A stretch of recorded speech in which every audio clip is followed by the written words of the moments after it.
Manatee County deputies had their suspicions from the very beginning. They thought maybe, just maybe, one of their fellow deputies killed his wife. Now, 2.5 years later, that former deputy is charged with murder. Detectives say Robert Taylor severely beat, then drowned Pamela Taylor in their southern Manatee home in 2008. News Channel 8's Jackie Barron tells us detectives spent the last 17 months on Taylor's heels, tracking him all the way to Missouri. The house, now considered a murder scene, sits abandoned in the Whitfield neighborhood in southern Manatee. Detectives say former Deputy Sheriff Robert Taylor lived here with his wife Pamela until he drowned her in their pool in September of 2008. At the time, Taylor had retired after 15 years as a corrections deputy at the jail. And I thought, oh my God, he did it. Neighbor Ruth Mueller says Taylor repeatedly beat his wife. She came over here one night and she was just bloody. But Mueller says Pamela Taylor told her she was too afraid to leave.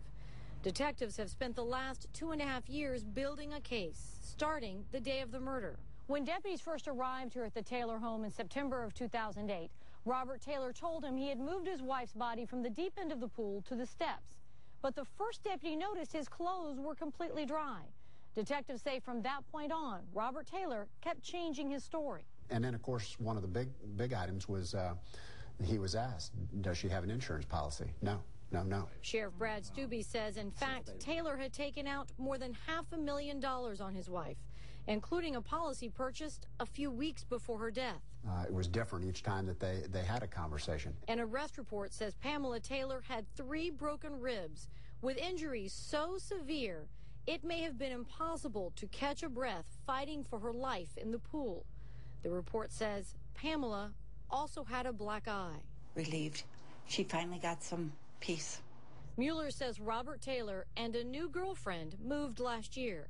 This month, Manatee detectives tracked Taylor to Missouri and served him with an arrest warrant. In Manatee, Jackie Barron, News Channel 8. The Manatee Sheriff's Office says it expects that sometime next week, Robert Taylor will be transported back and become a resident of the same jail where he once worked.